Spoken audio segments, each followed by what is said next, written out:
All right, so I'm here with the T-Rex 500X and the Microbeast Plus flight controller unit.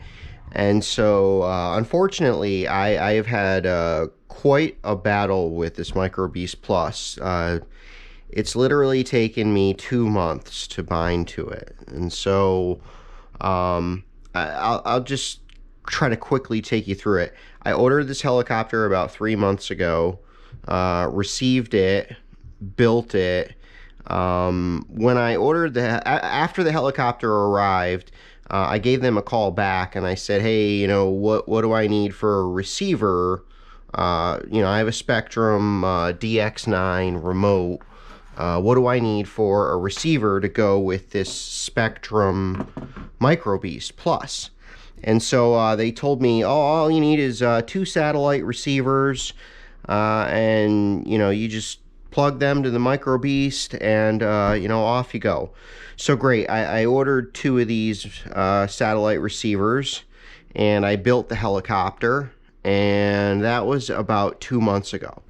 So then I download the manual. So this is version 5 manual here, and we go forward to page 11, connecting the receiver. Okay, so this is a standard receiver. Basically you send over all the servo controls to the Microbeast individually. The main reason I didn't want to go this route is because you take up this port which gives you your RPM data. Right, so if you go this route, then you lose the ability to have a governor. So I don't want to lose the ability to have a governor. I mean, why not set the receiver up a different way so that I can have those capabilities, you know, when I want to set it up? So I don't want to do this. So then I was going to go to, you know, the 2 satellites. So we go to the next page of the manual here, and you can plug the satellite. So you have to take the unit and connect it to your computer and download Studio X, and that is here. So here's Studio X here. And then you're going to need this unit here, this USB interface. Now, the good news is that if you had a AR7200BX, this USB interface works with the Microbeast Plus works with it, and Studio X. So that's cool. The old 7200BX USB interface will work for this job. So luckily, I already had this, because in order to be able to plug in this satellite receiver, you have to have the latest and greatest firmware version on here. So download Studio X. Luckily, I already had this USB. Plug it in. I get the latest firmware on here. And now, per my manual, I plug in my satellite receiver. Okay. But if you read down a little bit, it says right here, using a single line remote satellite is only recommended for 450 size helis or smaller.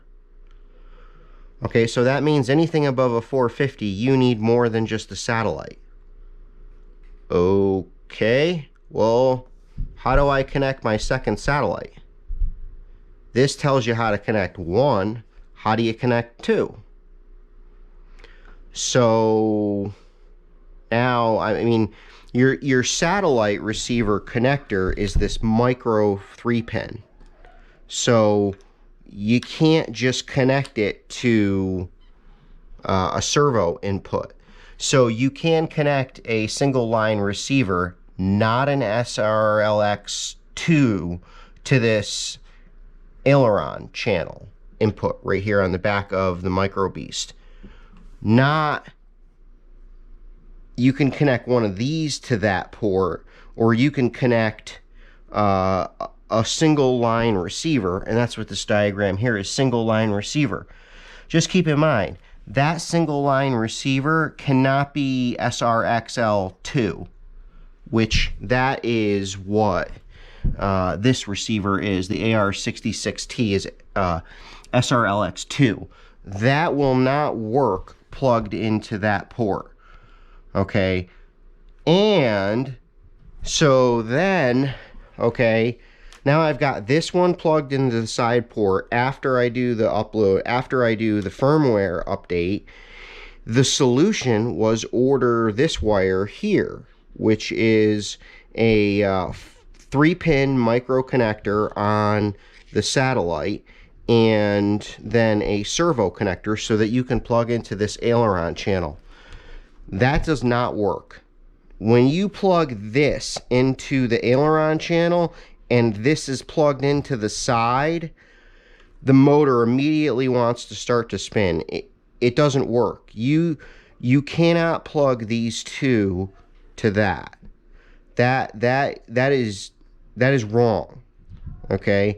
And so at this point now, like, I had done some posts and I had made some phone calls, and I had, you know, I was like every resource I could have. I talked to everyone I could at the club.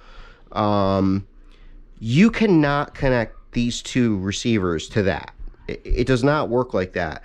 Now, I don't know if there is another cable that somebody has rigged up where there's 2 splits here and you can do 2 of these here and put them both into a servo lead and into that aileron channel. Maybe that's possible, but that is certainly not a marketed piece, and I have no idea whether that would work or not.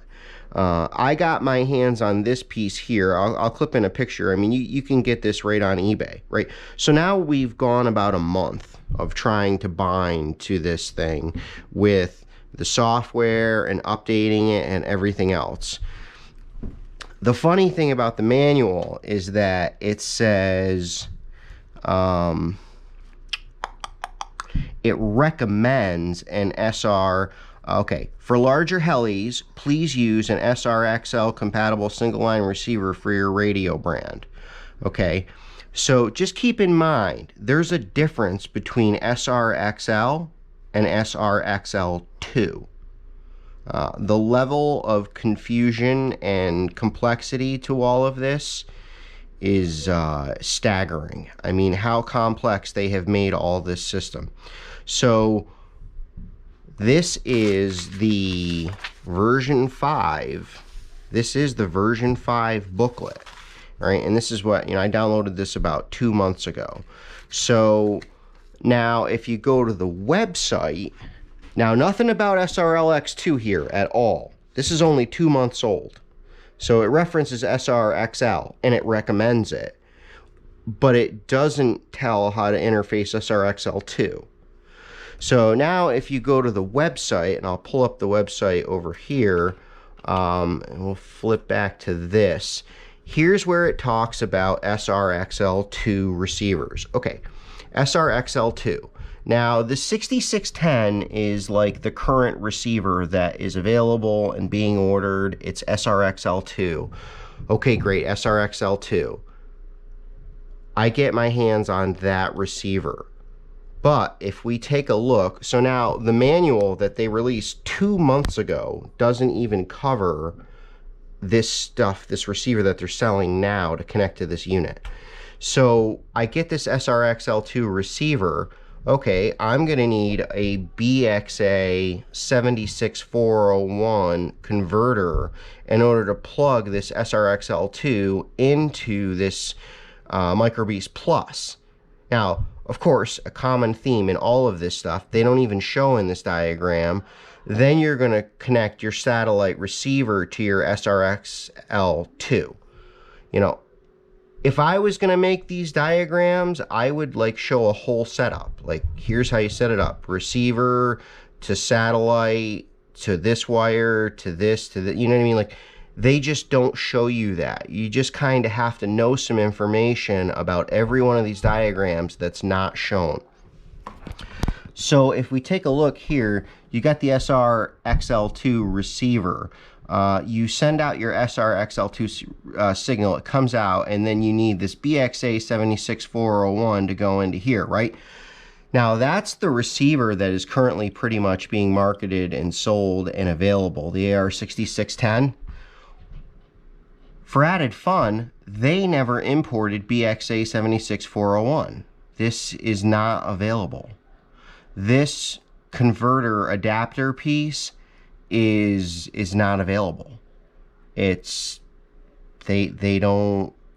This is, you can order this and you can buy this, but this converter is not available. Now, adding to the complexity of that, this input piece on the side of the Microbeast is a 6-pin connector. Now, you only need 3 of those pins. So what I did was I took the 3 lines, I pulled the pins out of a different, because like this connector is like a really unique connector. It's smaller than anything else. It really needs to be this specific connector. And I know I didn't have anything on hand that would fit in there. The closest I had was the SRXL satellite receiver is a 4-pin, and that will fit in there. And a traditional satellite receiver. So there's a difference between an SRXL2 satellite and a DSMX satellite. They're wired differently. DSMX has 3 pins. SRXL2 satellites have 4 pins. So that 4-pin connector will plug into this port, and so will this 3-pin connector plug into this port.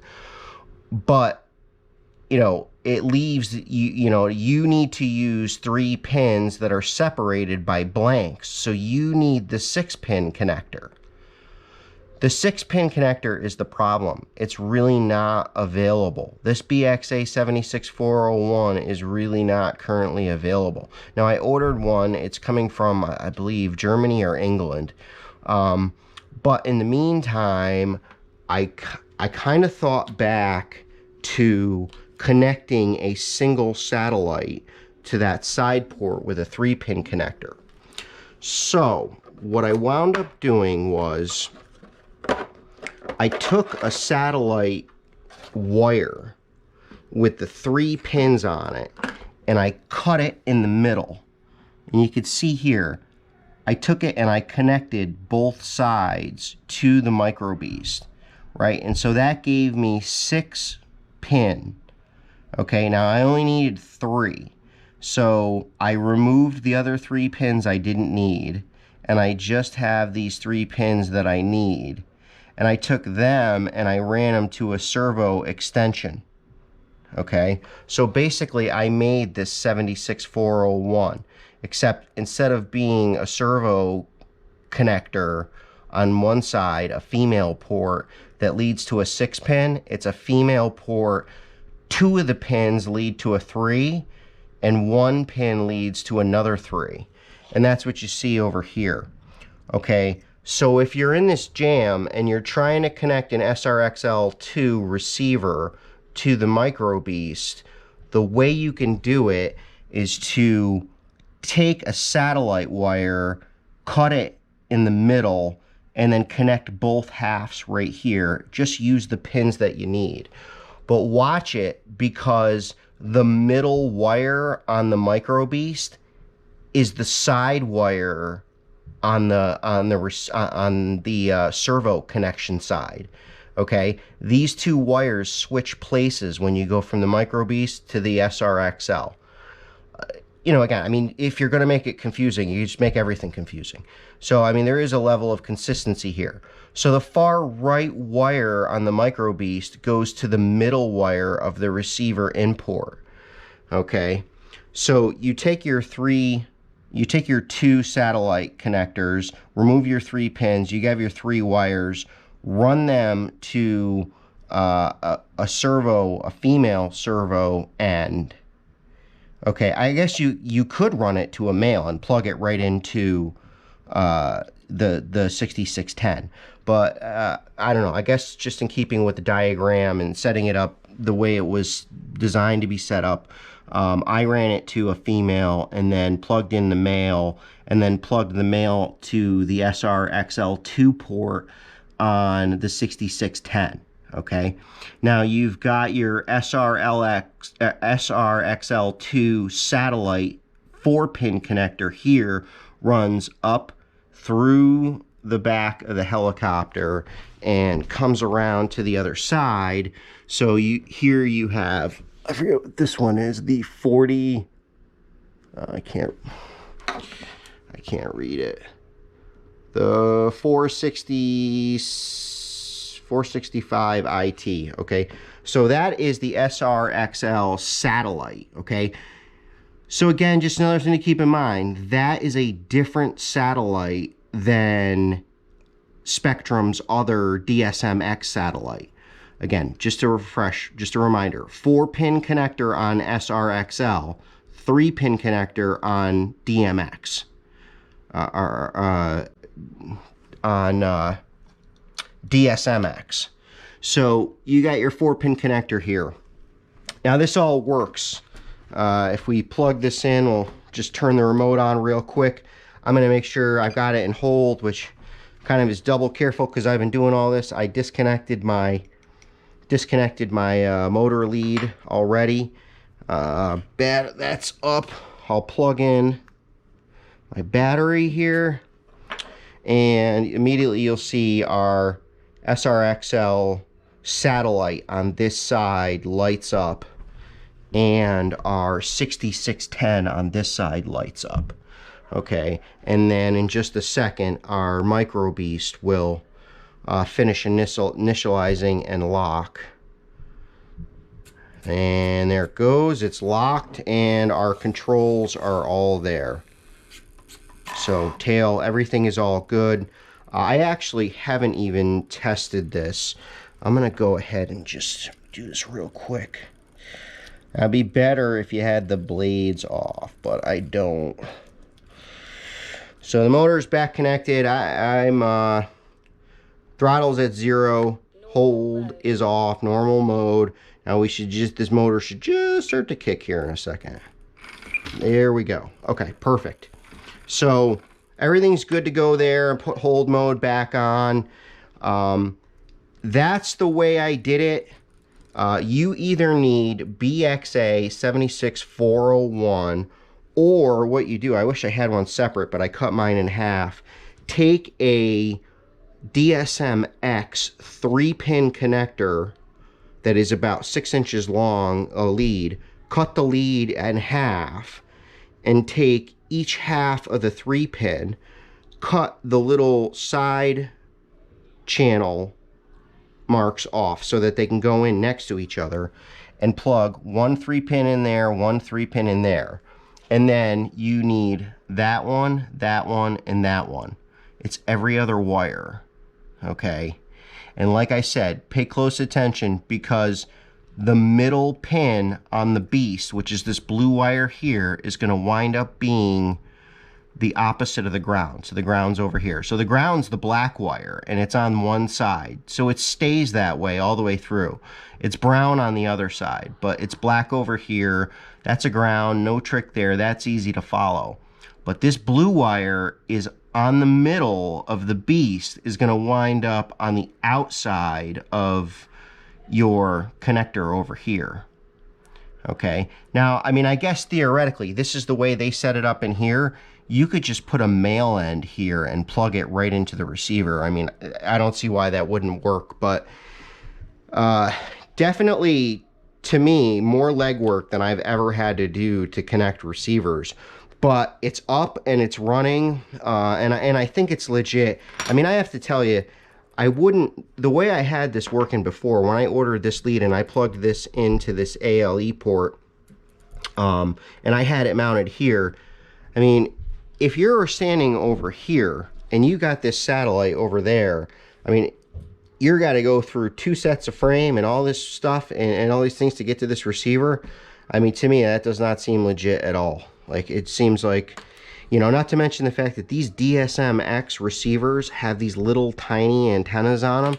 So this is an SRXL receiver. You have these nice long antennas that run all the way up here You know, really nice antennas cover this whole side of the helicopter. I like this setup. I think this is a great setup, and this is the way I would recommend that you set it up.